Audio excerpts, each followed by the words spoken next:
তরুণদের বাদ দিয়ে কোনো এজেন্ডা বাস্তবায়ন করার চেষ্টা করা হলে তা মেনে নেওয়া হবে না।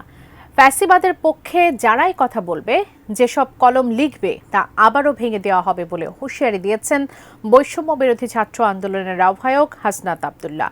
সেই সাথে অন্তর্বর্তী সরকারকে নিয়েও কড়া মন্তব্য করেছেন তিনি। এসআই রাজ জানাচ্ছেন বিস্তারিত। ফ্যাসিবাদের পক্ষে যে কলমগুলো এখন আবার লিখবে, আমরা সেই কলমগুলোকে আমরা ভেঙে দিব। ফ্যাসিবাদের পক্ষে যেসব মিডিয়া কথা বলবে, আমরা সেই মিডিয়ার বিপক্ষে আমাদের অবস্থান অব্যাহত থাকবে।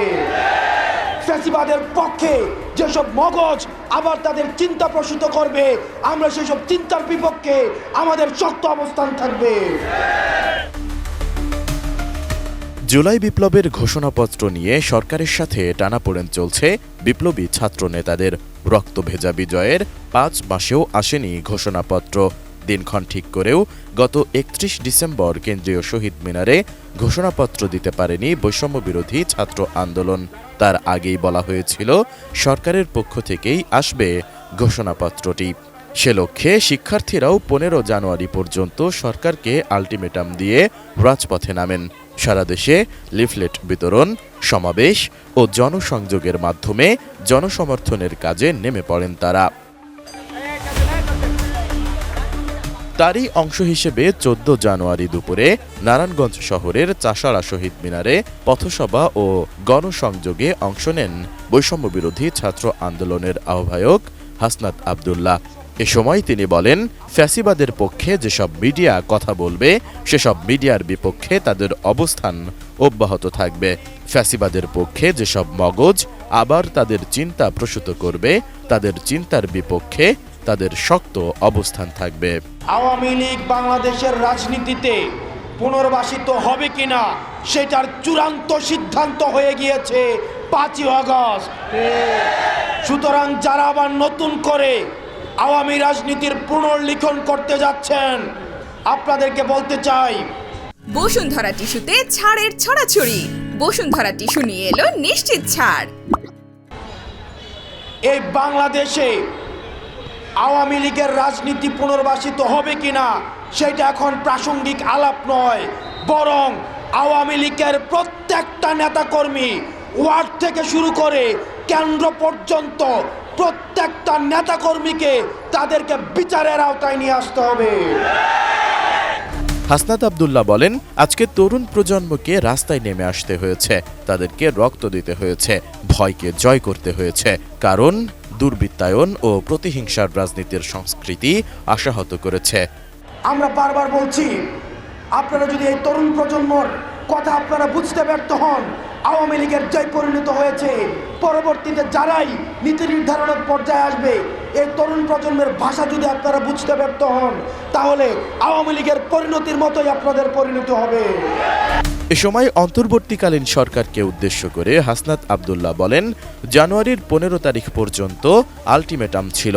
আজকের গণসংযোগের পর সরকারকে বুধবার পর্যন্ত সময় দেওয়া হয়েছে।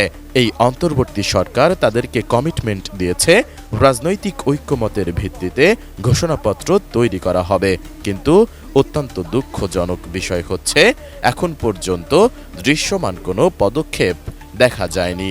১৫ তারিখ পর্যন্ত আমাদের আলটিমেটাম ছিল, আজকে ১৪ তারিখ, আজকে গণসংযোগের পরে আমরা ১৫ তারিখ পর্যন্ত সরকারকে সময় দিয়েছি।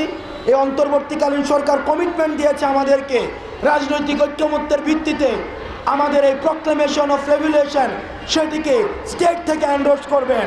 অত্যন্ত দুঃখজনক বিষয় হচ্ছে, এখনো পর্যন্ত আমরা কোনো দৃশ্যমান কোনো পদক্ষেপ আমরা দেখি নাই।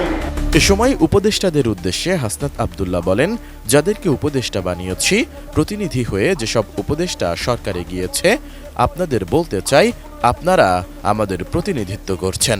আপনারা যদি কোনো কারণে মনে করেন প্রোক্লেমেশন দিতে এবং জন আকাঙ্ক্ষার প্রতিফলন ঘটাতে আপনাদের রাষ্ট্রীয় কোনো বাধা রয়েছে, সেটি জনগণের সামনে প্রকাশ করুন। আর যদি আপনারা ব্যর্থ হন, তাহলে উপদেষ্টাদের কাতার থেকে জনগণের কাতারে নেমে আসুন। আমরা যাদেরকে উপদেষ্টা বানিয়েছি, আমাদের প্রতিনিধি হয়ে যেসব উপদেষ্টা সরকারে গিয়েছে, আমরা আপনাদেরকে বলতে চাই, আপনারা আমাদের প্রতিনিধিত্ব করছেন।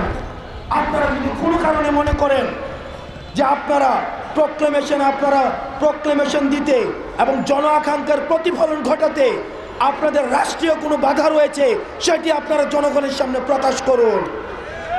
আমরা যেভাবে অগাস্ট মাসে রাস্তায় নেমে এসেছিলাম ঠিক একইভাবে আমরা আবার রাস্তায় নেমে আসবো। এই প্রক্লেমেশন দিতে আপনাদের বাধা কোথায়, কারা বাধা দিচ্ছে, কোন ডিপ স্টেট আপনাদেরকে বাধা দিচ্ছে, সেগুলো আপনারা জনগণের সামনে প্রকাশ করুন। যদি আপনারা সেটিতে ব্যর্থ হন তাহলে উপদেষ্টার কাতার থেকে আপনারা আবার জনগণের কাতারে নেমে আসুন। আমরা একসাথে মিলে আমরা যেভাবে হাসিনার পতন ঘটিয়েছি প্রয়োজন হলে আমরা সেভাবে আবার আমাদের এই প্রক্লেমেশন আমরা আদায় করে নিব। নারায়ণগঞ্জের ওই গণসংযোগ ও পথসভায় আরও উপস্থিত ছিলেন জাতীয় নাগরিক কমিটির মুখপাত্র সামান্তা শারমিন সহ অন্যান্য নেতাকর্মী। S I Raj, ATN news.